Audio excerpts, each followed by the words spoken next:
Bismillahirrahmanirrahim. Assalamualaikum warahmatullahi wabarakatuh. Ikhwan akhwat rahimakumullah. Syukur alhamdulillah kita dapat bersama-sama kembali di sekat acara Bincang Komunikasi yang hadir setiap minggu pertama tiap bulannya, yang mudah-mudahan akan membuat kita semakin mahir berkomunikasi, semakin membawa kita menjadi hamba-hamba Allah yang mampu membuat hamba-hamba yang lain faham persis dengan apa yang kita bahas atau yang mereka bahas. Dan tentu saja tidak lupa salam selawat kita lantunkan kepada kekasih kita Muhammad Rasulullah Sallallahu Alaihi Wasallam beserta keluarga dan kerabatnya. Mudah-mudahan ya kelak kita dipertemukan di saat-saat yang sangat kita rindukan. Untuk sore ini seperti biasa yang hadir adalah tamu kita, narasumber tetap kita Bincang Komunikasi, yaitu Dr. Leila Monaganim. Dari ujung ke ujung dengan kemudahan virtual kita dapat bersama-sama ya Mbak Mona ya. Assalamualaikum warahmatullahi wabarakatuh Non. Waalaikumsalam warahmatullahi wabarakatuh. Apa kabar Mbak Nuning? Kabarnya baik dalam tanda petik, baik banget gitu. Karena kadang-kadang ketika kita diberi kesempatan untuk melakukan hal-hal yang tidak dilakukan orang lain, itu kayaknya sesuatu banget deh, apapun warnanya. Hari ini kita bicara soal apa Mbak Mona? Iya Mbak Nuning, kan tahu ya sekarang ini banyak banjir ya, ada juga beberapa bencana-bencana yang kita alami begitu ya. Jadi kita Aha. bahas tentang komunikasi saat bencana. Itu yang akan kita bahas hari ini. Jadi di dalam bencana seperti apapun kondisinya, tetap diperlukan komunikasi dan itulah yang akan jadi bahasan kita. Wow, Betul. jadi Ikhwan Ahwat, ketika saudara kita kena badai entah di mana, ketika keluarga kita kena gempa entah di mana, banjir entah di mana, tidak satu pun di antara kita yang tidak ingin mendengar kabarnya. Tetapi itu pun bagian dari yang tetap menjadi perhatian kita semua. Kadang-kadang salah sapa malah jadi salah kaprah ya. Oke, mari kita simak apa yang akan disampaikan oleh Dr. Leila Monaganim terkait dengan komunikasi di saat bencana. Silakan Mbak Mona. Terima kasih Mbak Nuning, Iwan dan Ahwat yang dirahmati Allah. Assalamualaikum warahmatullahi wabarakatuh. Waalaikumsalam. Alhamdulillahirabbil alamin wassalatu wassalamu ala asrofil anbiya'i wal mursalin wa ala alihi wasahbihi ajmain amma ba'd. Ikhwan dan akhwat yang dirahmati Allah, hari ini kita elaborasi tentang bencana ya. Sebenarnya ini bukan sesuatu yang kita harapkan, tentunya pasti bukan sesuatu yang kita harapkan. Namun realitas atau apapun keputusan Allah, kita perlu mensikapinya dengan sebaik-baiknya.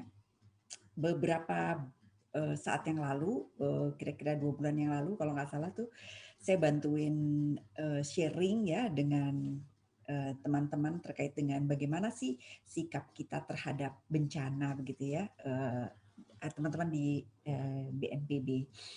Nah, hari ini mari kita lihat beberapa data ya. Di tahun 2018 itu ada di Indonesia ada 2.426 data dari BNPB bencana alam.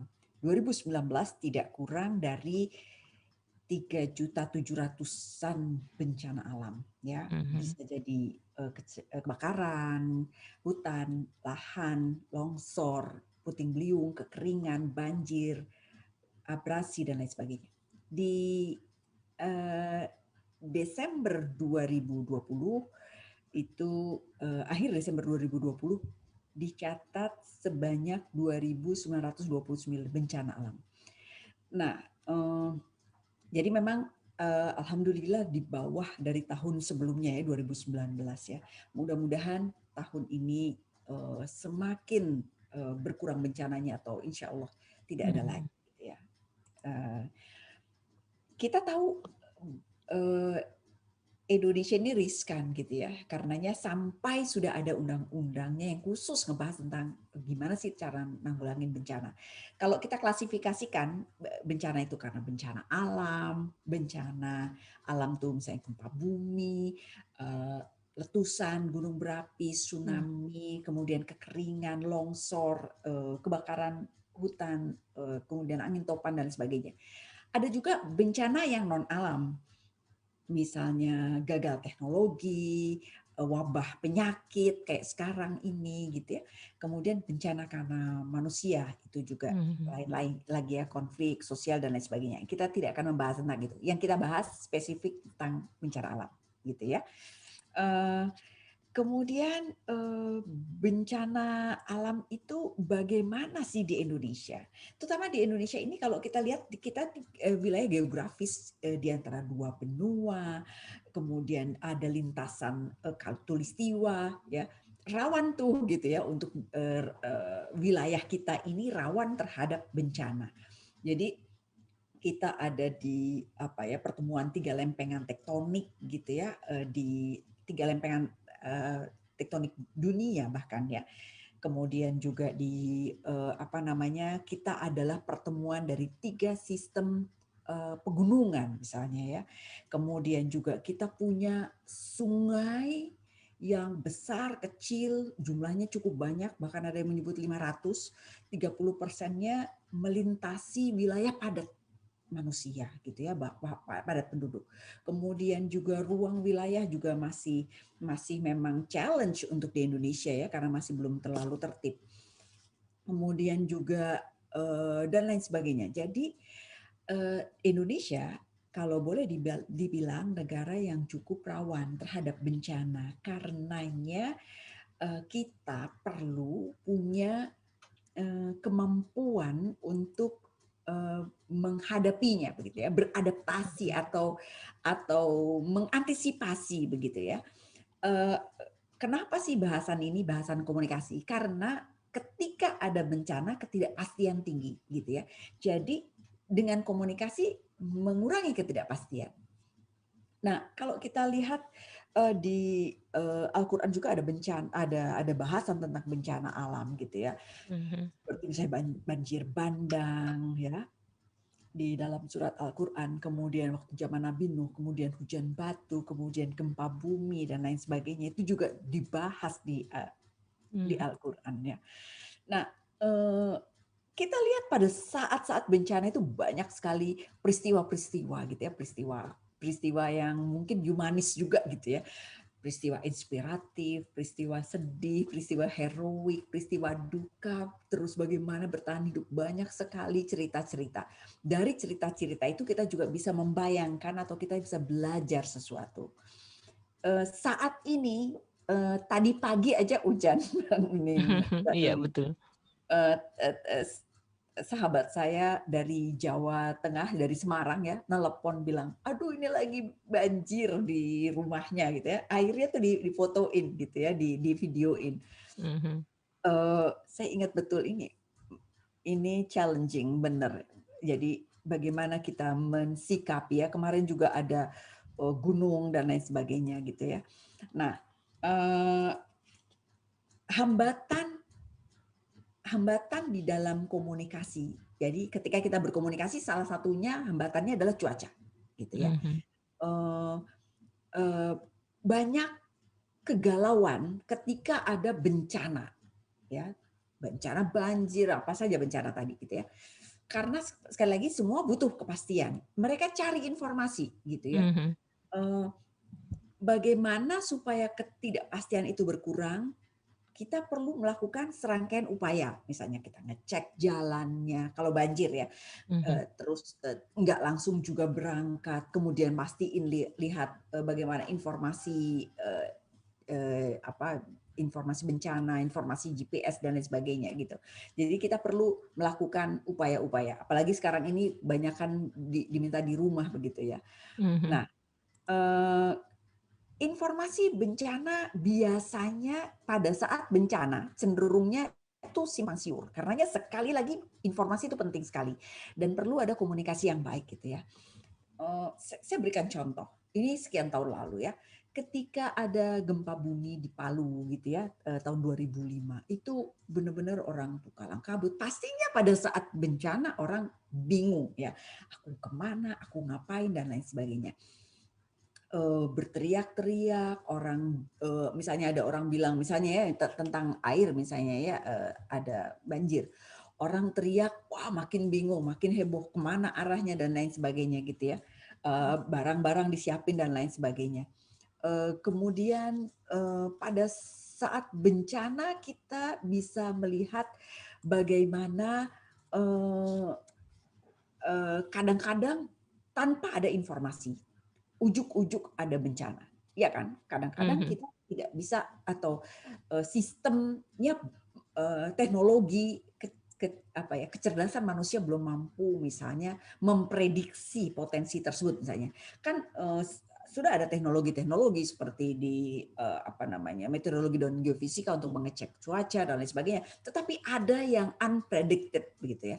Nah, Mhm. eee, itu itu kita pastinya mengupayakan gitu ya, bagaimana caranya mengatasi supaya tidak unpredicted ya. Tetapi ya itu yang terjadi karenanya pada saat sekali lagi pada saat bencana kecenderungan orang bingung ya. Pemerintah mengupayakan. Kita tahu bahwa pemerintah sudah punya tanggung jawab melalui BMKG misalnya gitu ya Mhm. untuk memberikan informasi-informasi bagaimana curah hujan, bagaimana gerakan bumi, bagaimana dan lain sebagainya melalui teknologi misalnya melalui apa media media sosial, media massa dan lain sebagainya diinformasikan gitu ya. Kemudian kalau kita lihat bagaimana bencana itu, ada beberapa, penanggulangannya ya, ada beberapa cara penanggulangannya. Pertama adalah pencegahan. Pada saat kita sebelum terjadi bencana, kita perlu seperti apa sih, kita berkomunikasinya, kita akan elaborasi di situ ya. Mhm. Kemudian kesiapsiagaan gitu ya, ketika terdapat potensi bencana. Jadi sebelum bencana, belum belum ada itu ya, kita udah punya seperangkat pengetahuan, kemudian saat kita udah dapat green light gitu ya, atau lampu kuning ya, ada bencana nih, kemungkinan nih gitu ya. Jadi kita siap-siap, kemudian pada saat ya kita ngerespon bencana tersebut dan Mhm. setelahnya gitu ya. Itu gimana upaya-upaya itu dilakukan gitu ya di dalam penanggulangan bencana oleh lembaga-lembaga, oleh pemerintah dan juga sebaiknya kita lakukan juga gitu ya. Eee, termasuk juga bagaimana berkomunikasi dengan anak, karena anak itu paling rentan.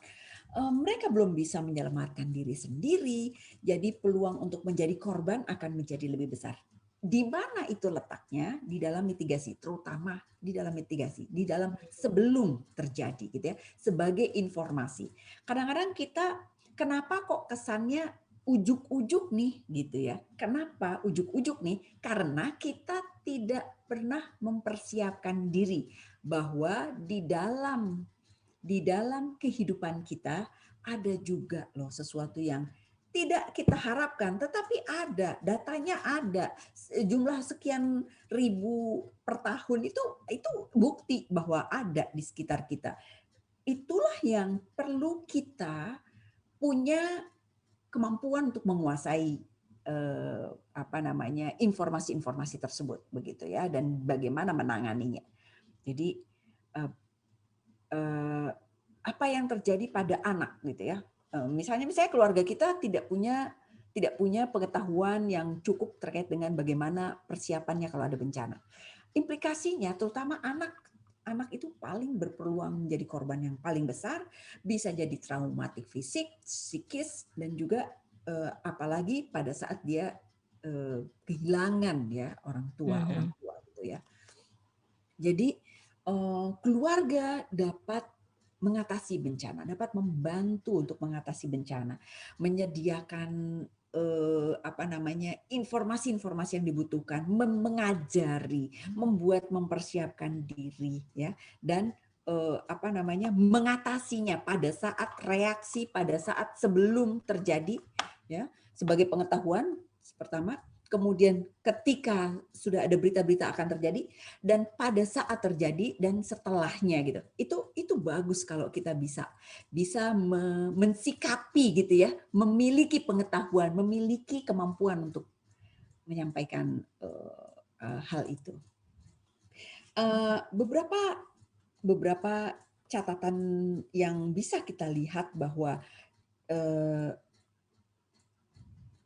bencana itu ada negatifnya, tetapi juga ada positifnya. Meskipun kita juga, "Aduh please jangan bencana itu," gitu ya, tetapi kita bisa lihat selalu ada gitu. Eee, Tentu saja dengan adanya bencana, sarana prasarana terganggu. Eee eee, Barangkali bahkan handphone kita nggak bisa Mhm. jalan.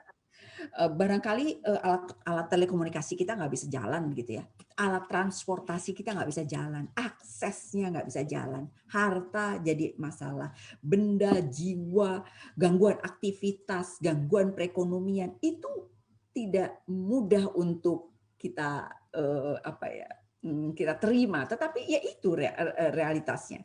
Karenanya, kemampuan kita untuk memprediksi atau mengatasi seminim mungkin dampaknya itu akan jauh lebih baik. Kalau banjir misalnya jalan terendam ya, dan lain sebagainya ya. Eee, dari sisi komunikasi itu sulit kita berhubungan dengan keluarga. Misalnya baterainya habis ya, baterai HP habis, Mhm. misalnya akses jalan sulit dan lain sebagainya, atau dicolokin nggak ada listriknya misalnya begitu ya. Jadi, persiapan-persiapan itu, mari kita upayakan.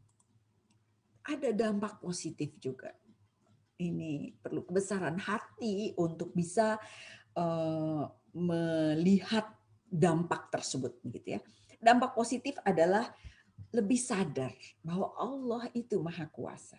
Kemudian kita juga, eee, kita kita dengan kita menghadapi apa ya, tantangan bencana ini, kita menjadi lebih berbagi.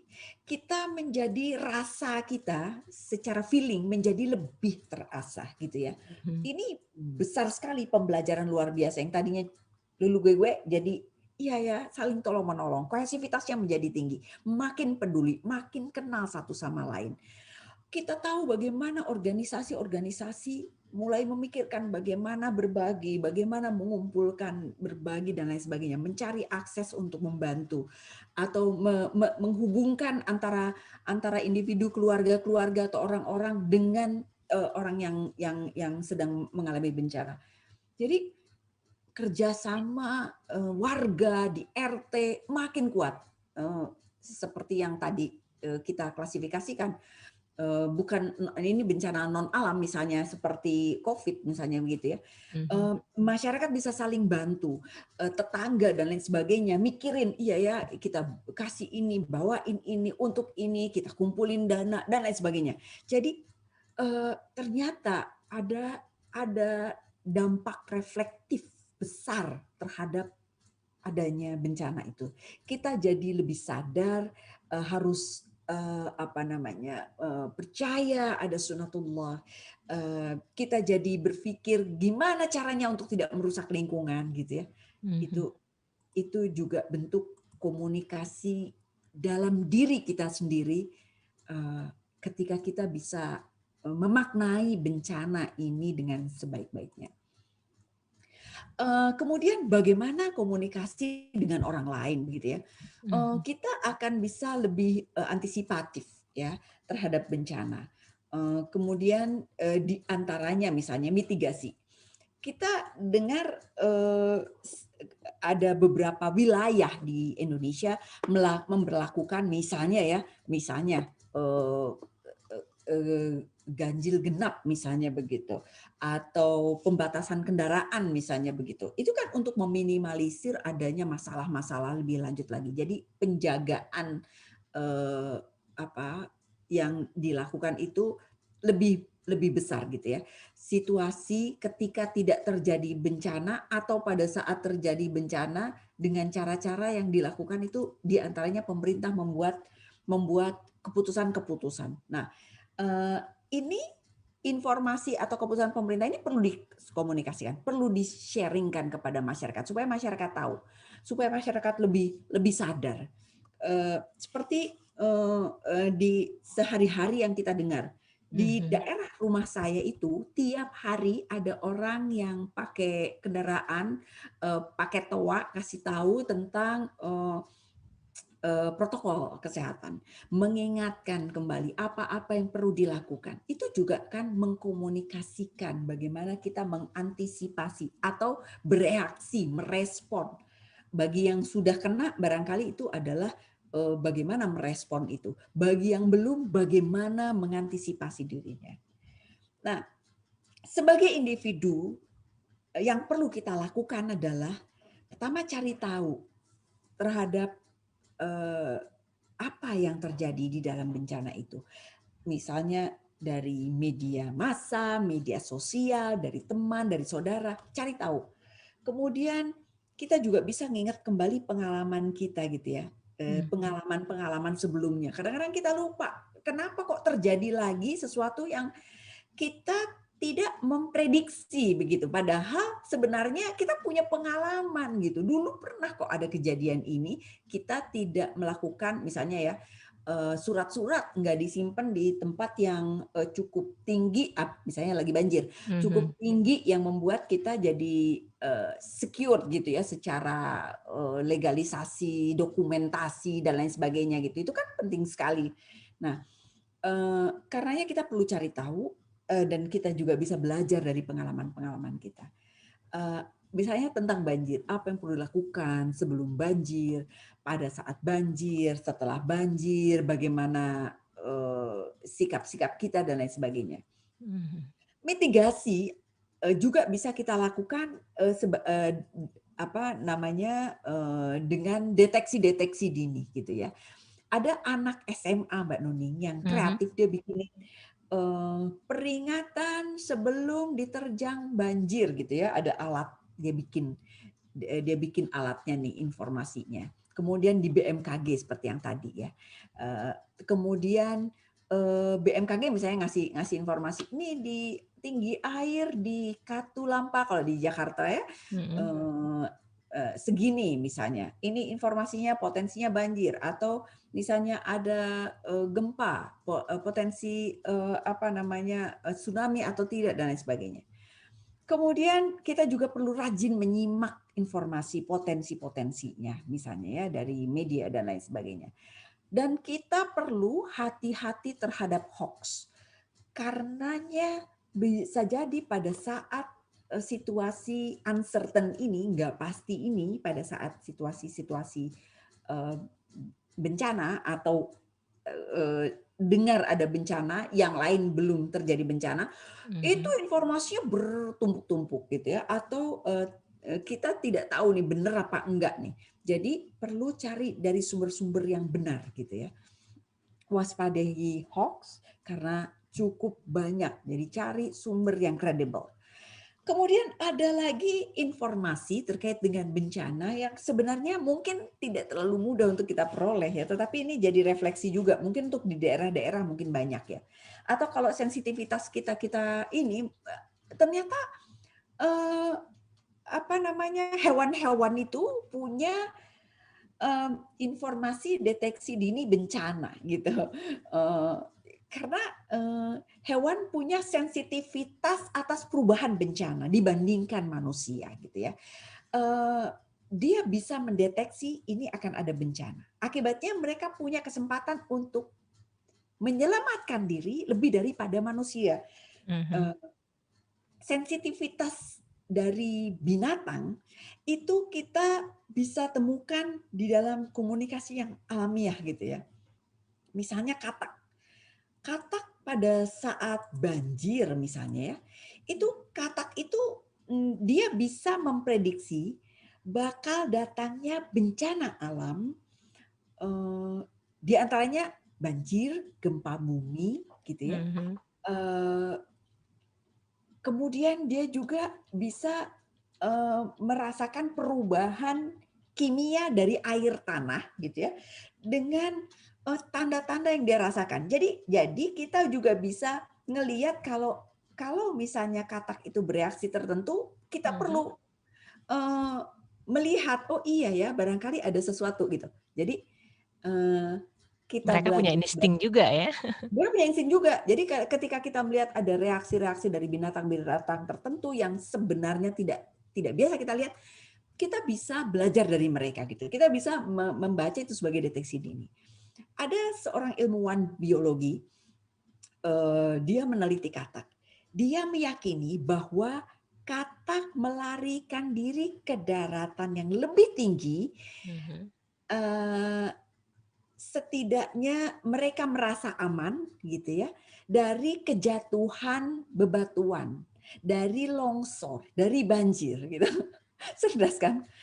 Dahsyat gitu loh. Jadi katak itu punya kecerdasan untuk mencari pelarian terbaik di mana dia aman dari kejatuhan bebatuan. Mhm. Luar biasa. Capung misalnya Mbak Nuning, capung ya pada saat banjir. Eee, jumlah capung yang terbang di sekeliling kita cenderung, eee, Tiba-tiba sedi berubah banyak gitu ya? eee, ce ini, cenderung sedikit Mbak Nuning, ya. Terbalik malahan? Oh. Apabila, di perkotaan ya, Mhm mhm. terutama di perkotaan gitu ya. Tapi di desa pun jadi mengurang gitu.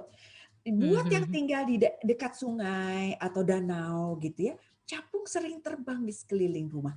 Tapi tiba-tiba mereka terbang sekeliling area tempat kita, apa namanya, eee, kan jadi gini, capung itu biasanya tidak terlalu banyak, tetapi pada saat capung itu membanyak, biasanya Berarti itu air akan naik.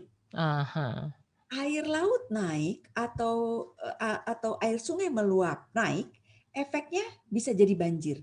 Jadi betul Mbak Nuning tadi, Mhm. bahwa, kemunculan dari capung yang tidak umum gitu ya, menimbulkan informasi sebenarnya untuk kita menjadi sensitif dan mengantisipasi.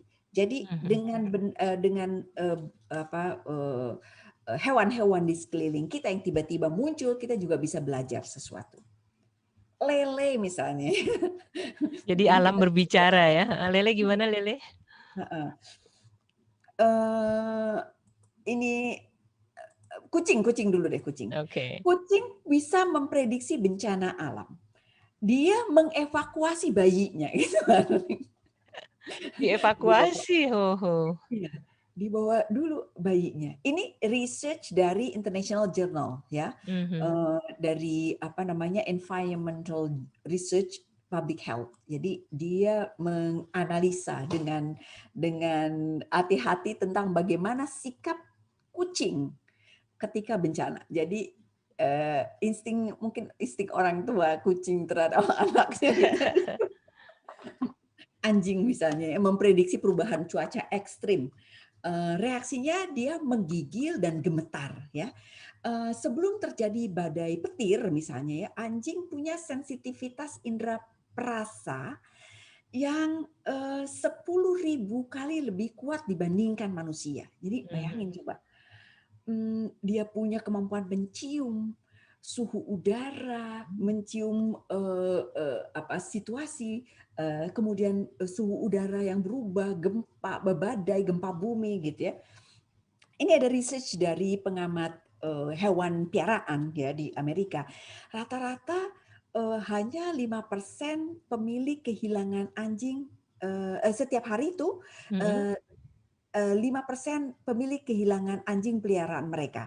Tapi suatu hari ketika pengumuman kehilangan anjing meningkat drastis 20-30%, itu Mhm. kemungkinan besar akan ada bencana dalam sekian hari mendatang, misalnya begitu.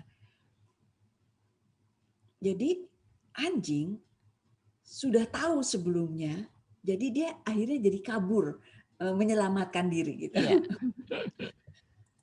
eee, hewan ternyata punya kemampuan deteksi gitu ya, luar biasa.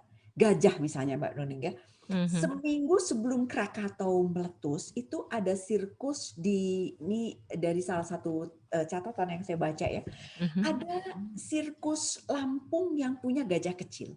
Itu sikapnya mulai aneh gitu si gajah itu. Dia meraung-raung, berlarian ke sana kemari, susah dihentikan gitu ya. mhm, Jadi, di satu pulau kecil di Thailand, yang Thailand juga banyak sekali gajah gitu ya, dia juga ngalamin binatang itu juga sibuk, ribut dan lain sebagainya. Dia tiba-tiba lari cepat gitu ya si gajah-gajahnya, seperti ketakutan. Jadi ternyata gajah itu punya sensitivitas atas bencana alam, yang kebetulan bencana alamnya adalah tsunami gitu, atau mhm. bencana alamnya adalah, letusan gunung gitu. Jadi kita perlu pertama yang perlu kita lakukan adalah, eee, melihat ada sisi positif dan negatif, apa ya, ya ini qadarullah gitu. Allah yang maha maha kuasa, Allah yang maha, membuat keputusan apapun. Jadi untuk, adanya untuk potensi sesuatu yang memang, diizinkan oleh Allah, mari kita membuat persiapan yang lebih baik. Bagaimana caranya? Kita, mencari informasi ya, mencari Mhm. informasi, membuat diri kita punya informasi, menggali informasi-informasi. Kemudian melihat dari informasi yang diberikan oleh sekeliling gitu ya, termasuk dari apa namanya, lembaga-lembaga yang punya kredibilitas, kemudian juga dari media-media, Mhm. kemudian juga dari alam, dari binatang-binatang dan lain sebagainya. Nanti kita lanjutkan lagi ya Mbak Nuning, gimana? Iya, luar biasa. Jadi Ikhwan Akhwat, bumi yang kita tinggali ini sudah berapa tahun umurnya ya, sudah Ya, semakin menua dengan kerusakan-kerusakan baik yang terjadi oleh alam ataupun juga perilaku kita. Kerusakan-kerusakan yang bisa mempengaruhi aktivitas bumi tempat kita tinggal ini dan juga, polusi udara yang kita bikin itu bukan berarti tidak ikut berkontribusi, tapi yang jelas aktivitas bumi yang seperti diceritakan Mbak Mona memang terjadi dari waktu ke waktu yang bisa disebut bencana yang ya kalau binatang saja sejak zaman bahala itu mereka sudah punya sensitivitasnya Mbak Mona ya. iya, Anjing, betul. kucing, capung, bahkan gajah bisa bereaksi tertentu jelang Iya, terjadinya bencana luar biasa. Alam sudah memberikan tanda-tanda dan kita harusnya semakin cerdas juga untuk menyikapinya. Yang jelas komunikasi di dalam berbagai bentuk yang terjadi di bencana alam kita ini akan merupakan bagian yang harus kita sadari sepenuhnya. Tapi sebelum kita lanjutkan kembali, kita akan jeda terlebih dahulu.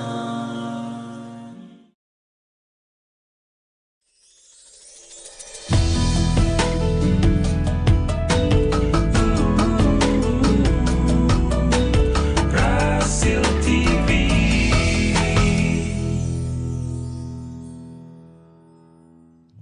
Iya, masih bersama Rasil untuk Islam yang satu di acara Bincang Komunikasi bersama Dr. Leila Monaganim. Kita tengah bahas tentang bagaimana komunikasi saat bencana yang sudah kita simak di awal tadi. Mbak Mona, kalau kita punya tanggung jawab untuk melakukan sesuatu biar nggak terjadi bencana-bencana yang umumnya itu karena banyak ulah kita seperti biar nggak banjir, buang sampah sembarangan dan segala macam. Itu seberapa pedulikah masyarakat kita di zaman sekarang ini atau ada cara-cara tertentu dari pemerintah untuk mengurangi, meminimalisir kemungkinan-kemungkinan ini? iya. Mbak Nuning, ini kan kita hidup bersama ya dalam dunia ini, ya. Mhm, Gimana caranya supaya kita sama-sama ngerawat dunia ini bersama gitu. Jadi supaya menghindari ya kan terjadinya bencana di antaranya bencana banjir atau bencana alam lainnya, kita perlu punya perilaku yang sadar gitu ya. oke. Misalnya nggak buang sampah sembarangan, kemudian juga, punya punya apa namanya saluran yang benar ketika kita bikin rumah, atau kalau belum ya berarti kita rapiin gitu ya. Mhm. Kemudian simpan apa namanya bak penyimpanan air bersih cukuplah gitu ya, sehingga kalau ada apa-apa tuh kita eh, potensi itu bisa kita minimalisir gitu ya. Mhm. Kemudian juga kita amankan surat-surat, surat rumah, surat ijazah atau dan surat-surat berharga lainnya. Kemudian kita siapkan juga apa namanya supporting lah makanan dan lain sebagainya gitu. Jadi kita mempersiapkan diri Mhm. baik jangka jangka panjang, jangka menengah atau jangka pendek gitu ya. Kalau misalnya kita udah ini hampir nih gitu ya situasinya misalnya gitu. Eh, Kemudian apa yang perlu kita lakukan? Jadi yang tadi informasi pertama adalah kita belajar dulu, kita cari tahu, kita belajar Mhm. dari pengalaman, kita belajar dari informasi-informasi, dan kita melakukan persiapan-persiapan yang diperlukan. Karena ini tanggung jawab kita bersama. Terus apa yang perlu kita lakukan kepada keluarga kita sendiri, gitu ya? Nah, ini penting banget. Gimana kita memfasilitasi ya komunikasi di dalam keluarga. Bagaimana kita memfasilitasi anggota keluarga bisa bereaksi dengan cepat dan tepat dalam situasi yang darurat. Dan dia memahami di luar kepala ketika ada bencana itu anggota keluarga udah siap gitu ya. Jadi kita perlu mendiskusikan bagaimana terkait dengan bencana ini pada anak. Kalau orang yang udah gede, anaknya udah remaja atau udah gede, kira-kira dia tahu deh, karena dia mungkin udah ngalamin dari sesuatu yang dia tidak predicted gitu ya. Sekarang kan anak-anak kita kasih informasi yang cukup, Mhm. cara dengan cara-cara yang mudah difahami.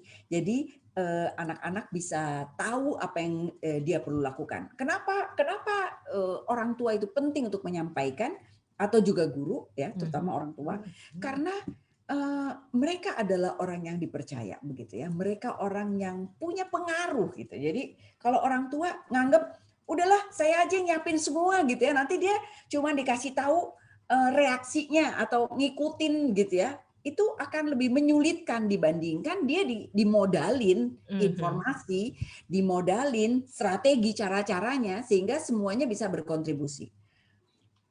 Eh, jadi ada data dari UN International Strategy for Disaster bilang bahwa 60% bencana alam, korban bencana alam adalah anak-anak.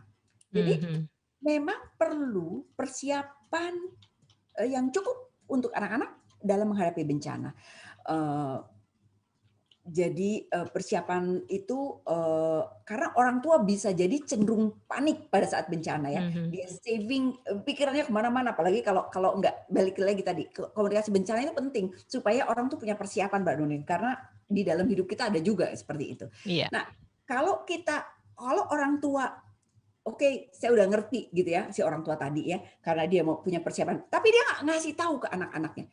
Dia sendiri pada saat ngalamin bencana itu juga panik gitu. Jadi Mhm. anak-anak jadi ketakutan atau enggak nyiapin dengan cukup gitu. Nah, gimana caranya? Kita perlu ceritain ke anak-anak tentang bencana yang bisa menimbulkan orang terluka, kerusakan-kerusakan apa, saluran-saluran telepon, listrik, air bisa terputus. Jadi anak mampu membayangkan potensi apa yang akan terjadi ketika itu terjadi, atau misalnya dari televisi kita bisa perlihatkan ini nih situasinya kayak gini nih, ditambah dikasih informasi sehingga can imagine gitu ya. Iya. Eh, Lalu diskusikan sehingga anak-anak bisa membayangkan dengan lebih jelas lagi. Membayangkan atau mendiskusikan eh, masalah bencana yang mungkin mungkin akan menimpa dalam kehidupan kita, itu bisa mengurangi ketakutan dan membuat anak menjadi lebih siap, dan dia akan juga tertarik untuk mengetahuinya bagaimana cara menghadapi kalau ada itu terjadi begitu. Jadi anak perlu diajarkan bagaimana dan kapan mereka meminta bantuan misalnya begitu. Mhm. Mereka perlu punya persiapan apa misalnya begitu. eh, ketika misalnya ada masalah dengan orang tua mereka, dengan keluarga mereka. Jadi dibandingin anak-anak kan bingung kan, semua orang apalagi bingung, anak-anak juga pada bingung misalnya pada saat kejadian itu. Nah, kalau anak-anak sudah dikasih tahu, dia akan lebih lebih tahu bagaimana bersikap. Anak-anak kecil misalnya begitu. Mhm.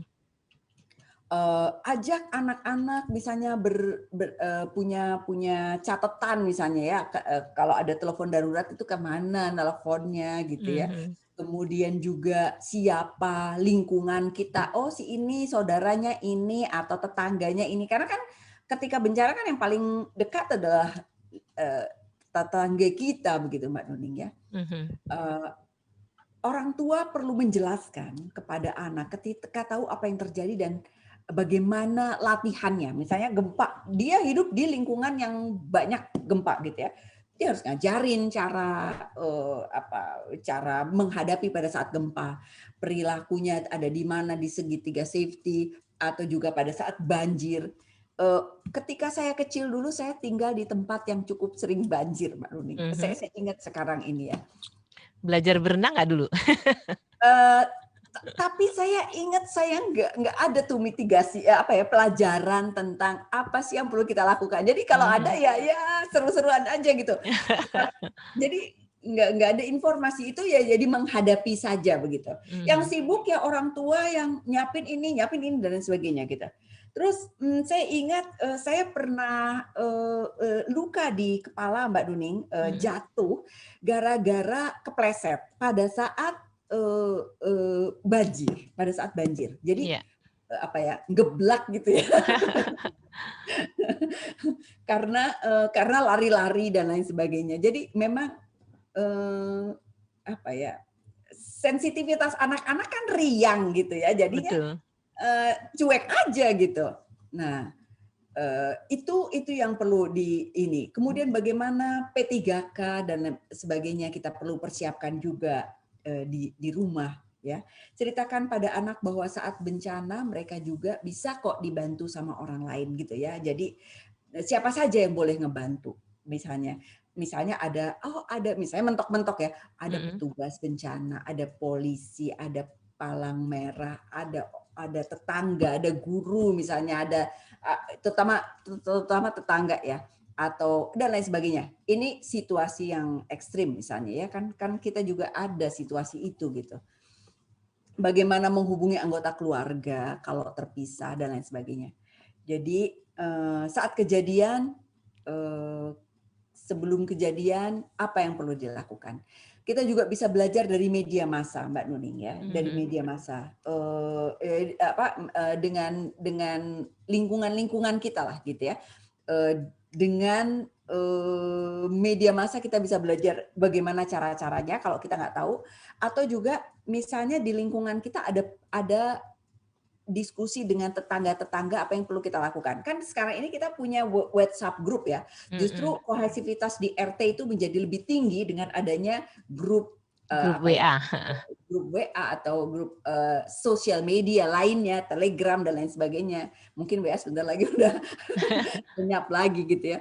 Nah, misalnya, sosial media dan lain sebagainya, kita jadi bisa saling memberikan informasi. Nah, di situ, komunikasi dengan tetangga jadi lebih intens ya kan. Mhm. Saya merasakan Mbak Nuning, dengan adanya pandemi ini, kohesivitas di lingkungan itu jauh lebih tinggi karena kita justru justru dengan makin diam di rumah makin makin kita berinteraksinya tuh lebih intens. Biasanya kan kalau ketemu hai-hai gitu ya, tapi nggak Mhm. ngobrol gitu ya.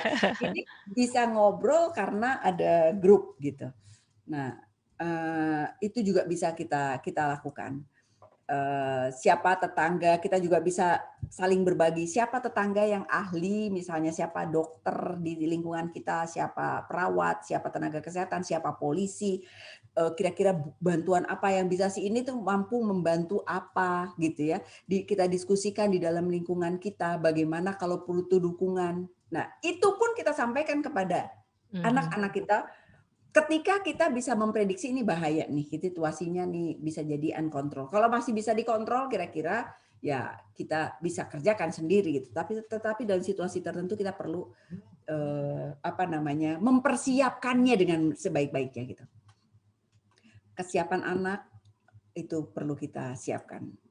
Ya, gimana Mbak Nuning? Ada yang mau diomongin dulu? Boleh kalau sambil lalu ke pertanyaan ya?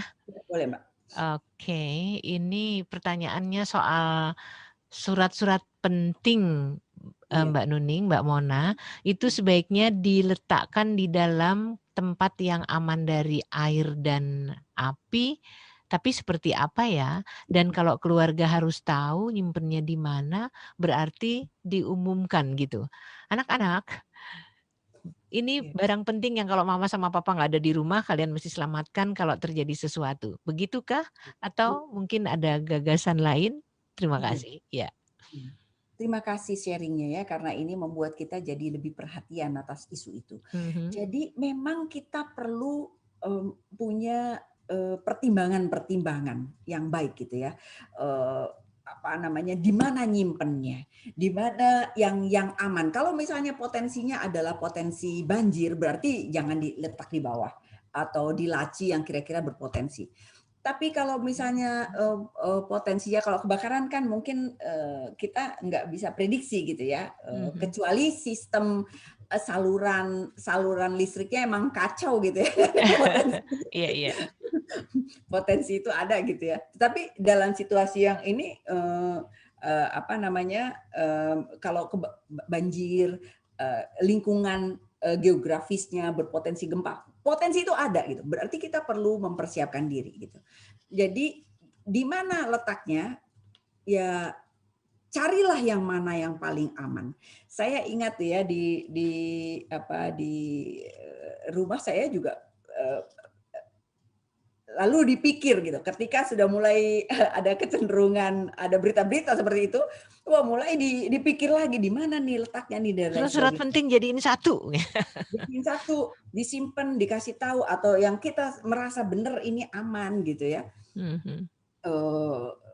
Atau juga ya yang kita simpan juga di safety box misalnya begitu. Iya. Tetapi kalau banjir kan ya mudah-mudahan tidak gitu ya. Tetapi kalau banjir kan mungkin berbagai hal kena juga gitu. Tetapi ya Mhm. mereka juga pasti sudah memikirkan juga di mana letak yang paling aman untuk benda-benda tersebut gitu. Dan kalau ditaruh di lemari jangan dikunci, yang mau ngambil aja susah ya. Nah, heeh. Jadi sensitivitas kita cari solusi atas masalah kita itu akan jauh lebih baik dibandingkan sama kita cuek gitu ya, dengan Mhm. komunikasi bencana ini penting gitu ya. Penting untuk kita ketahui, penting untuk kita lebih sensitif eee, ada lagu-lagu ya yang mengingatkan, lagu-lagu daerah atau juga informasi-informasi yang juga disampaikan ya. Kemarin saya punya kelompok teman-teman yang ngumpul gitu ya, Mhm. sama Bu Nini El Karim, sama Dokter Lia, sama ada banyak teman-teman bagus-bagus tuh, keren-keren ya, suka ngumpul kami bersama-sama ngediskusiin tentang judulnya grupnya tuh Ring of Fire. Kemarin saya udah bilangin sama beliau ikutan yuk ngobrol di sini gitu, cuman belum intens ya, Mhm. jadi tadi kelupaan tuh gitu ya. Saya mau ajakin beliau tuh punya cerita banyak bagaimana culture itu di Indonesia punya lagu-lagu atau juga pantun-pantun gitu ya Mhm. yang menjelaskan bagaimana cara mengatasi bencana. Misalnya lagu apa ya, saya lupa lagunya ya, tapi kira-kira kalau ada tanda ini, binatang ini, berarti kita harus ini. Jadi balik lagi belajar dari binatang tadi gitu. Aha. Kearifan lokal di Indonesia itu juga cukup baik dalam mengatasi bencana, dalam mempersiapkan diri, dalam membuat kita dalam kondisi siap, ready gitu ya. Kan satu yang pertama jaga jauh nih, siap-siap dulu nih gitu ya. Mhm. Tahu Mhm. nih, belajar nih gitu ya, atau menghindari nih dengan sikap-sikap kita. Kedua, dalam kondisi kita nih hampir nih gitu ya, sudah ada tanda-tanda ngerespon nih, tanda-tanda nih gitu ya. Yang ketiga saat kita dan setelah itu gitu. Nah, Mhm. tahapan-tahapan itu dengan kita sadari kita akan jadi lebih waspada. Dengan Iya. kita mendiskusikan isu ini, mudah-mudahan kita menjadi punya tanggung jawab bersama gitu ya, kalau kita sebut itu PSR, Personal Social Responsibility, Heeh. untuk menjaga, menghindari potensi adanya bencana. Contoh bencana banjir, jangan membuang sampah atau juga punya persiapan-persiapan gitu. Nah, dan lain sebagainya. Itu yang perlu. Kemudian bagaimana kita mencari informasi, pemerintah punya keputusan yang penting untuk menginformasikan kepada masyarakat dan informasinya sampai, informasinya sampai. Kemudian hoax itu gimana cara mengatasinya kalau Mhm. kalau kita sedang ini kan informasinya jadi berlimpah tapi bikin bingung atau nggak benar. Makanya kita perlu punya apa ya, jangan yang penting dapat informasi terus kita iya iya iya gitu ya. Tapi kita harus cari yang benar. Pemerintah pun harus menyampaikan dengan sebaik-baiknya sehingga meminimalisir gitu. Kita kita belajar banyak kok dengan COVID ini ya kan Mbak Nuning. Ini Mhm. bencana Mhm. non alam ya. Kita belajar banyak bagaimana sikap-sikap pada saat bencana ini awal-awal dulu komunikasinya Seperti repot apa? gitu. Heeh. Itu karena ketidaksiapan gitu, Mhm. ketidaksiapan pada saat yang harusnya udah di tahap merespon gitu ya, udah tahap mempersiapkan diri itu malah malah enggak tepat gitu cara Mhm. cara cara bereaksinya gitu ya. Sehingga implikasinya jadi pada saat kejadiannya bisa jadi sekarang ini negara Indonesia salah satu yang mengalami tantangan besar gitu ya untuk Iya, ngalamin ini. Heeh. karena Begitulah Mbak. ternyata informasi yang berlimpah saja terkait dengan, bencana pandemi kemarin itu, untuk bisa menyadarkan warga Iya, yang begitu mengancam dengan hal-hal yang harus kita patuhi saja, harus dilakukan dengan tepat, kalau enggak ya akibatnya betul. yang masuk yang hoaks tadi dan sebagainya ya. Ya, atau main-main misalnya ya kan. Waktu Ah awal-awal kan banyak main-main tuh gitu loh. Jadi nggak cepat dalam bereaksi. mhm. Ini isu ini gitu. Bagaimana kita mengatasi bencana gitu. Tapi yang saat ini kita bahas nih lebih ke bencana alam gitu Mbak Nuning. Ya, jadi Bisa kalau seperti yang Mbak Mona gambarkan tadi, perlu dong adanya pelatihan ya, iya, pelatihan dan juga internalisasi, kebiasaan-kebiasaan yang, eee, membuat kita bisa menghadapi situasi itu dengan siap, berkelanjutan. iya, betul. Kalau kita tidak Sangat tinggal Mhm. tidak tinggal di daerah bencana, mungkin kita tidak mengalami, tapi bagi daerah-daerah yang memang sering mengalami bencana alam itu, pasti saya di Jogja itu Merapi sering sekali ngadat ya, itu yang Iya. namanya kentongan tuh bunyi kenceng kalau terjadi sesuatu yang akan membuat kita harus waspada gitu. Nggak tahu kalau di daerah lain pakai apa, atau mungkin toa-toa di masjid ya bisa dipakai ya Mbak Mona ya? Betul betul. Eee, betul Mbak Nuning, itu yang perlu kita kita aktifkan ya, karena apa, orang kalau terlalu banyak informasi yang ada di, di misalnya media sosial, Mhm. sementara lingkungan yang dekat di rumah kita, eee, nggak ngasih berita gitu ya, Mhm. nggak ngasih saya kayak tadi kentongan tadi gitu ya, itu itu kita juga akan jadi ngerasa, "Oh itu masih jauh," gitu, atau kita malah ketakutan banget gitu, padahal enggak tuh gitu, cukup-cukup Mhm. baik kok, cukup-cukup Jadi parno ya? jadi parno yang sebenarnya nggak perlu gitu.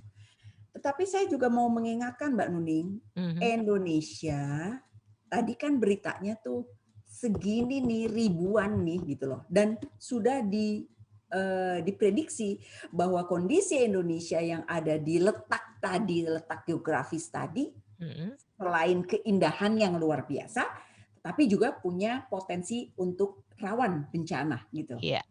Jadi ya ini perlu Mhm. untuk kita pelajari begitu. Iya, kalau selama ini Mbak Mona kan, orang-orang yang, ahli itu cenderung mewujudkannya dalam bentuk tulisan. Sementara Mhm. masyarakat kita lebih suka atau paham dengan cara kalau didengar apa, diperdengarkan, bukan nggak semua punya hobi baca. Apalagi Iya, kalau misalnya kita bayangin sekarang ini nggak semua tempat bisa mengakses internet dengan mudah. Jadi iya, harus ada pilihan-pilihan informasi dan setuju. juga pemberitahuan yang, masih masih masuk apa ya, bisa dikatakan tradisional ya? Iya. Jadi ada di tataran pemerintah perlu ngapain, ya kan? Jadi Mhm, komunikasi bencana di lingkungan pemerintah perlu ada, di mhm, masyarakat, di individu, di keluarga kita sendiri. Kita harus memfasilitasi keluarga kita, kita ajarin anak-anak kita gitu ya. Termasuk juga misalnya anak-anak kita punya atau keluarga kita punya disaster kit misalnya gitu ya, aha, kotak siaga misalnya begitu ya. Nanti kalau ada bencana kita harus ngapain, ngumpulin alat-alat ini, kalau bisa ready dan lain sebagainya. Ini perlu begitu, perlu mhm. untuk kita siapkan. Jadi apa fasilitasi terkait dengan komunikasi itu juga Iya. perlu. Mbak Mona, banyak yang mengacungkan jempol, keren mengingatkan kita pada hal-hal semacam ini yang kita terima di YouTube kita. Tapi ini dari Muhammad Irfan bilang, "Keren banget, semoga Allah lindungi Mbak Mona, penyiar-penyiar, Habib-habib, ulama-ulama semuanya, serta semua sivitas radioku tercinta." Ada pertanyaan, bagaimana mengakses bantuan ketika kita terjebak di suatu bencana, sementara alat komunikasi semuanya lagi terputus? Iya, iya. Bagaimanakah gerangan? Apa yang harus dilakukan? Pertanyaan itu. Silakan Mbak Mona. Yang pertama adalah berdoa kepada Allah Subhanahu wa taala karena Mhm. Allah yang maha kuasa. Segala, iya. Itu deh, itu. Yang kedua adalah sebenarnya eh, pemerintah punya tanggung jawab untuk secara aktif dan pemerintah harus Mhm, punya sistem dan yang saya tahu demikian sudah ada gitu loh ya apa namanya BNPB dan lain sebagainya gitu ya yang sudah mempersiapkan gitu ya tetapi juga ada di orang-orang di lingkungan kita gitu di lingkungan kita makanya tadi kita harus tahu siapa tetangga kita gitu ya terus kita mhm, harus tahu apa cari cara untuk misalnya ke tempat yang terlihat misalnya begitu. Atau,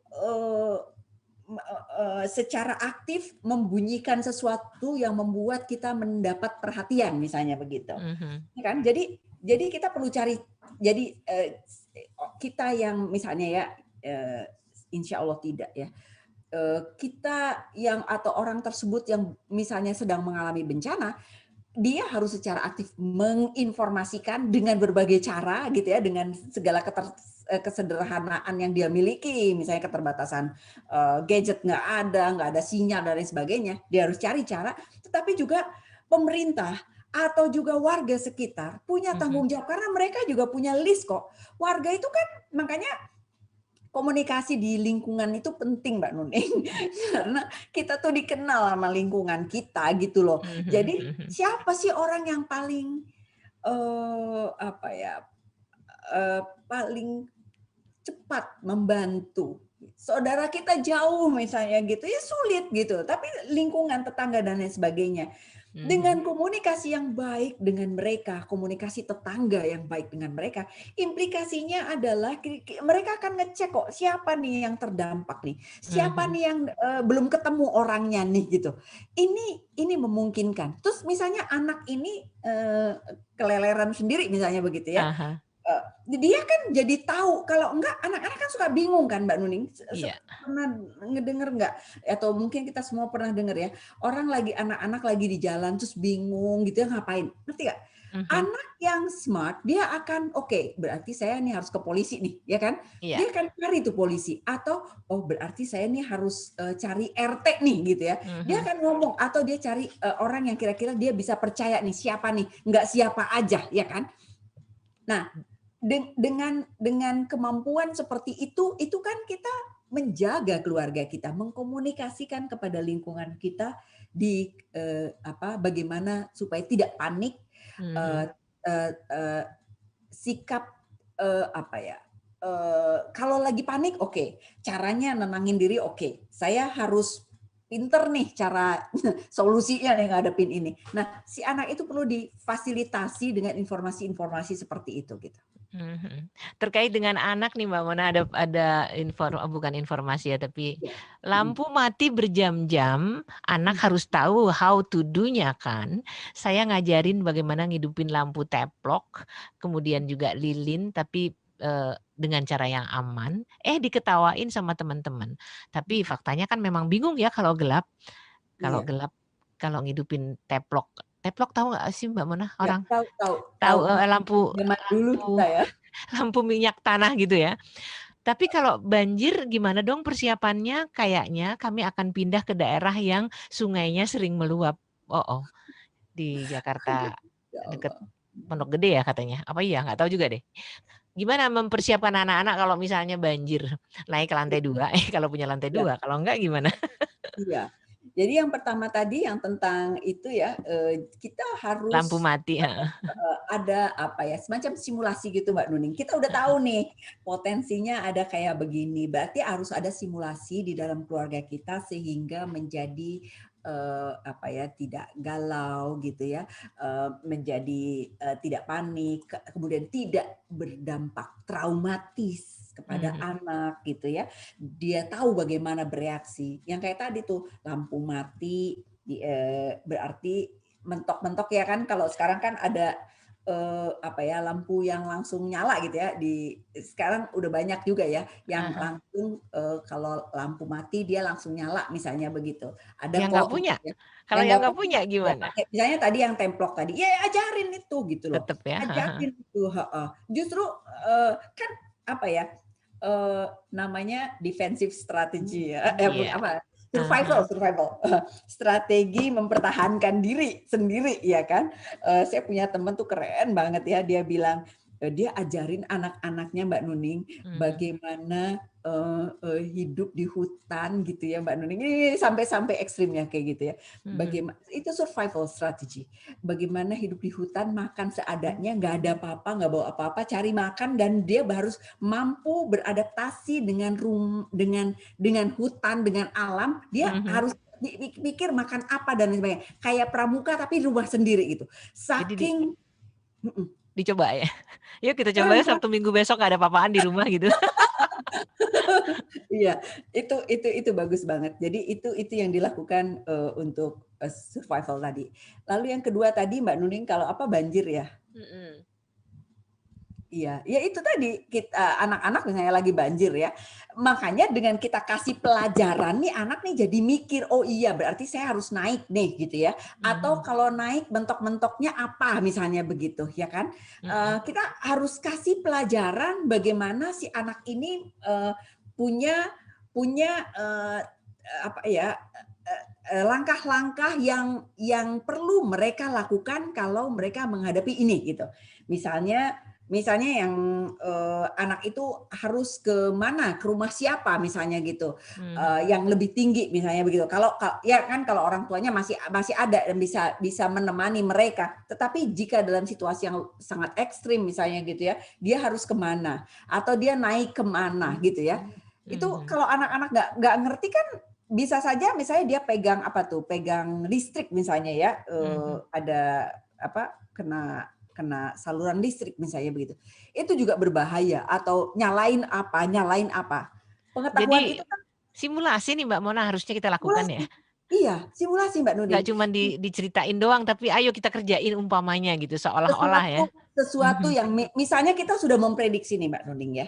Karena di beberapa daerah tertentu itu saya mau kasih tahu Mbak Nuneng kayak tadi mhm, saya ceritain.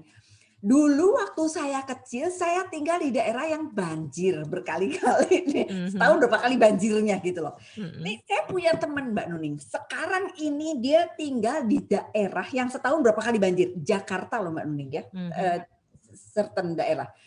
Terus sudah ada perubahan-perubahan yang dilakukan dan sekarang kata dia nggak banjir lagi di daerah dia. Tapi beberapa tahun sebelum ini nih kata dia banjir. Nah, jadi yang saya mau bilang, ini nih artinya nggak cuman di eh, tempat yang jauh gitu. Artinya kita harus tahu lah di mana kita hidup, di mana potensi banjir itu, di mana potensi gempa, di mana mhm. potensi eh, unpredicted lainnya begitu. Jadi Iya, misalnya daerahnya tinggal daerah tsunami, ya daerah yang di bakal pesisir gempa misalnya. melulu, bakal kena tsunami lagi gitu ya. Heeh. Kita kan nggak tahu gitu. Nah itu dia harus mempersiapkan diri, dia harus ngajarin dan sebagainya.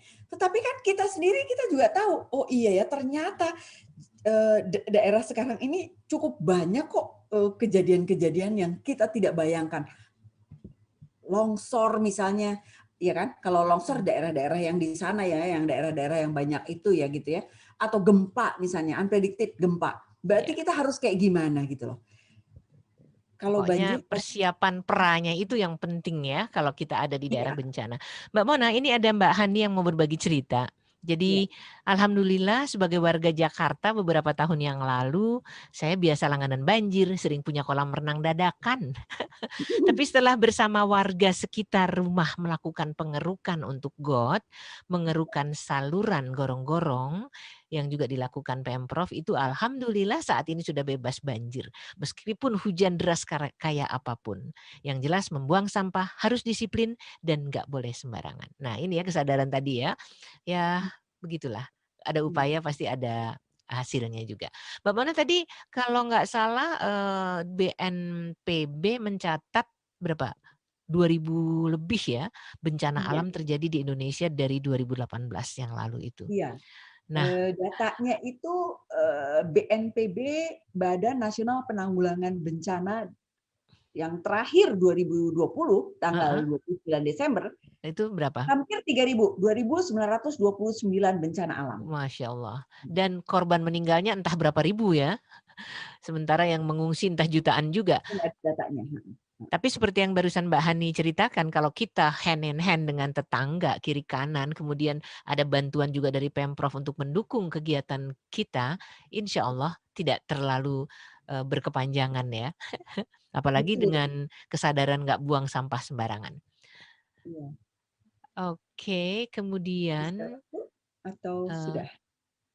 ini Kayaknya ada. udah jam ini ya Mbak Nuni. Oke, nanti kita close 17.30-an ya. Kalau ada yang mau disampaikan, Mbak Mona? Iya Mbak Nuni. Pertama, eh, bencana itu ada, ya kan? Dan Allah punya kuasa dengan apapun yang Allah mau. Jadi kita beradaptasi gitu ya dengan Mhm, apapun situasi itu. Komunikasi bencana penting. Apa itu perangkatnya? Sebelum jauh-jauh, pada saat kita hampir menghadapi sudah ada lampu kuning, mhm, pada saat terjadi bencana dan setelahnya. Kita tadi membahas secara umum saja begitu ya. Dan juga gimana caranya persiapan diri kita. Diri kita perlu punya pengetahuan tentang itu, punya kecerdasan untuk memilah dan memilih berita. Mengapa demikian? Karena komunikasi pada saat terjadi bencana ketidakpastian tinggi dan komunikasi mengurangi ketidakpastian. mhm, Tetapi komunikasi yang berlimpah dan terlalu banyak dan membingungkan atau hoax ada di juga, itu akan bikin orang nggak nyaman gitu ya. Untuk membuat kita jadi bingung malah nggak dapat informasi yang cukup. Karenanya kita perlu smart dalam memilih informasi dari sumber-sumber yang kredibel. Kemudian juga mempersiapkan diri kita dan enggak ya udahlah saya aman-aman saja. Jadi siap terhadap potensi itu tuh jauh lebih baik, apalagi sekarang ini kita dengar ada masalah ini, ada masalah ini. Sekarang pun kita sedang mengalami gitu ya mhm, mhm, bencana non alam ya, dan bencana alam juga begitu, ya kan? Gimana caranya? Ini yang mungkin tinggal di daerah yang kurang banyak atau tidak mengalami banjir. Ya jangan jadi semau-maunya karena Indonesia ini atau dunia ini bersama-sama kok hidup bersama. Jadi mhm, kerusakan yang dia bikin itu akan menimbulkan dampak yang buruk pada lingkungan yang lain juga. Jadi yuk kita bersama-sama menjaga kebersihan, menjaga menyimpan, membuang sampah dengan sebaik-baiknya, buat jalur yang benar dan lain sebagainya. Tanggung jawab untuk menjaga lingkungan ini perlu kita lakukan. Kemudian mempelajari bagaimana kita harusnya dalam mengatasi bencana. mhm, Kemudian mempersiapkan keluarga kita. membuat anak-anak kita untuk punya modal yang cukup dalam menghadapi bencana ini gitu ya, punya survival Mhm. strategi. Jadi anak tidak panik, jadi anak tidak trauma, kemudian juga jadikan anak itu jadi orang yang siap ketika menghadapi bencana, kemudian anak punya bekal dalam memprediksi, berarti saya harus punya strategi seperti apa, bisa mikirin mau ngapain dan lain sebagainya gitu ya. Itu yang perlu kita lakukan di dalam diri kita, di dalam keluarga kita, dan juga di dalam lingkungan kita. Lingkungan ini penting sekali. Komunikasi Mhm. dengan tetangga, komunikasi dengan lingkungan itu sangat penting karena pada saat bencana mereka yang akan jauh lebih cepat tahu si ini ada, si ini nggak ada. Terus siapa yang perlu dimintain tolong? Siapa yang perlu kita tolong juga begitu ya. Barangkali tempat mana yang lebih tepat untuk ditinggali oleh satu sama yang lain. Kemudian juga pemerintah. Pemerintah perlu terus-menerus punya tanggung jawab secara undang-undang, secara negara, punya tanggung jawab untuk menjaga warganya, untuk Mhm. kesejahteraan masyarakat. Berarti harus terus-menerus aktif.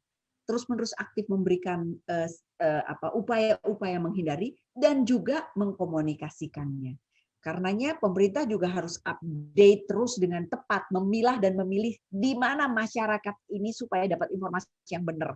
Karena saat ini namanya teknologi informasi, saat kita bahas ya, dampak dari berlimpahnya informasi sehingga kita tuh jadi percaya sama sesuatu yang kalau Belum kita tentu yakin ya benar. kita percaya, Mhm. bukan benernya, tapi percaya aja, ya, ya namanya melampaui kebenarannya, post truth kita sebut itu ya.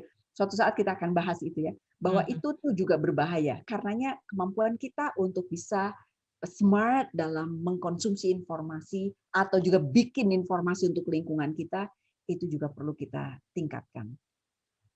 Semoga kita semua bisa terjaga dari bahaya, eh, dari mara bahaya, dari bahaya-bahaya yang tidak kita harapkan tentu saja. Semoga bermanfaat diskusi kita hari ini, Mbak Nuni. Insya Allah. Yang jelas Mbak Mona, komunikasi di dalam bencana ini bukan hanya diperlukan pada saat kondisi darurat ya, tetapi justru perannya itu lebih penting. Jadi kalau kita ada di daerah-daerah yang rawan, entah itu banjir, entah itu gempa, atau retakan tanah, Betul, eee betul. kita harus senantiasa mencoba memahami bukan hanya kita dan keluarga, tetangga, kiri kanan, meskipun pemerintah sudah banyak membantu, tapi kesadaran kita pribadi sangat penting sekali. Pelatihan dan internalisasi kebiasaan menghadapi hal-hal bahaya bencana ini Iya, memang bikin harus tenang, dilakukan secara berkelanjutan ya. bikin tenang, Karena bikin kita sabar. Satu lagi, heeh, Mbak Nuni, heeh heeh, doa yang banyak. itu pasti, heeh. Oke. Mbak Mana pernah datang ke tempat bencana melihat bagaimana paniknya warga dan bagaimana, kondisi itu membuat kita semua betul-betul hanya menyerah pada Iya, apa yang sedang terjadi, betul, terasa banget ya. betul, Mhm. betul. Pernah waktu di Jogja itu, semua dipersiapkan untuk segala macamnya, waktu itu saya kebagian ini Mbak Mona, kebagian, di bagian logistik ya. Mhm, Tetapi ketika sampai di sana banyak anak-anak yang nggak terurus, mhm, mereka tetap dengan ketakutan tapi nggak jelas mau diapain, akhirnya, aku dengan satu teman berinisiatif untuk mengambil semua makanan yang ada di mobil-mobil yang, mengantarkan truknya untuk dijadikan hadiah buat permainan buat anak-anak.